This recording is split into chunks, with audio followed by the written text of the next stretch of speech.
I could change that last P from pleasure to something else, Trigger Mike. So, like I was saying, Go ahead. I did and forgot the question. Pleasure P. Dang, y'all know he got ADD. Come on, Marcus. Yeah. Oh, so look, when y'all was on camera, y'all was not displaying no damn leadership skills. I was embarrassed. I was thoroughly upset. I sat there and I say, the 11 traits that she's talking about from the Napoleon Hill book are correct. You do need all of those things to be an effective leadership. Are they displaying them right now? Absolutely not. Not only are they not in control of the environment, they also not in control of their emotions. They're not displaying any of the characteristics that would represent leadership in a quality way where I could say men are holding it down. I was embarrassed. I went home and I said, we took an L today. We took a mighty L today. And I don't wish know I how had we the gonna redeem footage. ourselves. She said, "What Look books at have y'all Mike read looking on like leadership? you don't want it. What books have y'all read on leadership?" They was like, "Well, shit, I used to go outside and see people lead, so I know how to do it now." The little engine that could. Do you know why? Do you know why you're on. on her side, Marcus? Because you're a simp. She said, if you think leadership comes from a book, she said, "Do you believe scholarship is akin to effective leadership?" They was like, "Reading books is for women." Somebody said that. Mike. Somebody said reading books is for women. You said it. I don't believe it. Mike, you said that. Wait. I said it was a words. Reading books activity. is for women. You said it was a feminine activity. I said it was a feminine activity.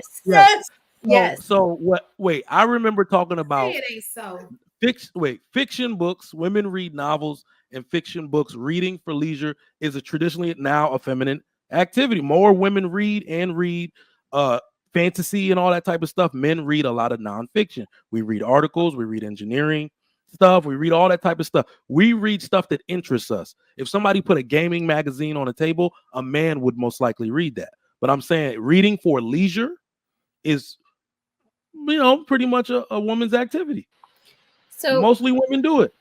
So to debunk that just a little bit, Trigger Mike, the highest selling books that are out there outside of religious texts are nonfiction.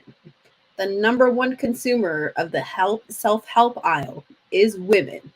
It's not men, and that is all nonfiction, right? Sure, women will dabble in fiction from time to time, but the majority of books that women are buying are self-help, which is nonfiction. Oh, that's cool. Well, women, it just means women read more. I gave you a name of a book not even 5 minutes ago, and I bet you don't know. Let me debunk what the Marcus said, because maybe it'll sound better coming out in actual words. What I don't like about this entire reading discussion is that we are discrediting and dismissing all technology has done for our ability to communicate as human beings. Remember, reading is actually from a time old.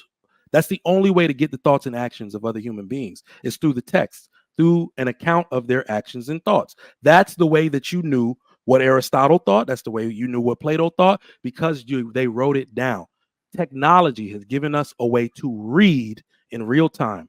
And the best part about it is that I could ask author Marcus White in a real live conversation on any given topic to elaborate on what he thinks. So most men will prefer, like I said, learning this way, through conversation, through elaboration with one another. And this is actually reading. If I get to get his thoughts and actions from an actual conversation, this is the same as reading. If I can get his firsthand account of what he thinks about me being a mimp, all right, and the book he's about to write about it, and ask him to elaborate, that is the same as reading the damn book. So Trigger Mike, so there's a level of introspection that's required in order to be an effective leader. And I think that does not come through like one-on-one conversation, because sometimes you have to read something, sit with it, and reread it so that the true emphasis of the statement can sink in.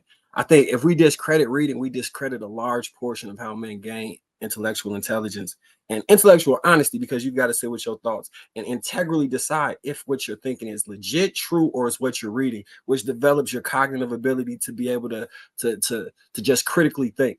And I think in conversations, because although we like to say women are extremely malleable and swayable to the opinions of other women, the whole simp conversation seems to me that men are extremely malleable to the opinions of other men. Because just calling somebody a simp can get them most of the time to bet, not me, because I don't give a fuck, but most men, you call them a simp, they'll back up off a compliment or an ideal that originally began in their head. You call them a simp, oh, no, she not that cute. I'm not simping, y'all. Look, my critical thinking allows me to still say, these niggas is crazy, and I still think she pretty. These niggas is crazy, and this is how this should go. Like, I exist outside of that rhetoric, but I also read. Okay, so we're gonna let H ask the question, and then we're gonna go to the next video. I still got like 3. Let's go. Okay. Mr. Marcus, let me ask you a question. Do you think that you can develop thinking skills, critical thinking skills, leadership qualities by following somebody's example? Absolutely. Okay. And can you also think that you can learn all of those qualities without reading a single book? Absolutely. So the seriousness of being able to be versatile, to understand that reading in general is a form of how you learn information, but also interpersonal interactions, experiences, all of these things work together to help build the case for you to understand the qualities that you need to deal with certain situations. So I can't fully discredit your reading perspective, but I neither could fully discredit Mike's idea of, you have to get it from a person. I want to be intellectually honest. So when I agree with what you're saying, but if we're talking about YouTube, you're getting information from people who are not experts. Some people are money motivated. It's like, who are you getting your information from? At least when you read a book, it's peer reviewed most of the time. It has research behind it. It's not just some random dude in his mom's basement with a microphone talking and it don't even know. I mean, he got a GED, don't have nothing going for himself, probably doesn't even pay rent. Like, so I think that who you're getting the information from does make a difference. And unfortunately, YouTube, there's nothing behind YouTube to say that, this person's legit, this person's legit. You're just getting information from honestly, hold on, I was about to respond to Harris because I was going to respond to the stuff he said, because I agree. To be intellectually honest, I agree with what you're saying. The skill set can be earned in a myriad of different ways. However, are the majority of men currently who've observed these skill sets from other men currently leaders as we would qualify them today? Yes. And here's the reason why I say this.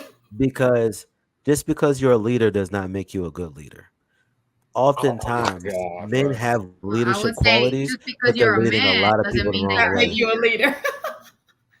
No, I think a lot of men, or majority of men, are leaders. They're just not leading people in the right direction. Correct. So a man, just because you're born a man, doesn't automatically make you a good leader. This is what we got to put y'all, aside. I don't want to go down a rabbit hole, like because we still got 2 things for the topics. All right, and I had to go back at your book thing. Most books, you said peer reviewed, maybe academic, scholarly articles are peer reviewed. Books aren't peer. People do the same shit in books that they do on YouTube. Well, I mean, by book, but if it's a non-fiction book, it's based off some type of reality, right? No. What I've seen people doing right now is like making videos of things that are like the highlights of a book, and they put it like, this is for content creators, because they're not creating the content, they're just copying from other people. But no, they're just summarizing the highlights of the book, and they're making it seem like I said this, and I find that a lot. And I was like, you got this from Atomic Habits, because I read the book. But if you read, that's where you will know that, and probably that person got it from someone else. But in reality, is that the person who wrote the book, it was based on his own experience. So he couldn't get it from nobody else. It was his own experience.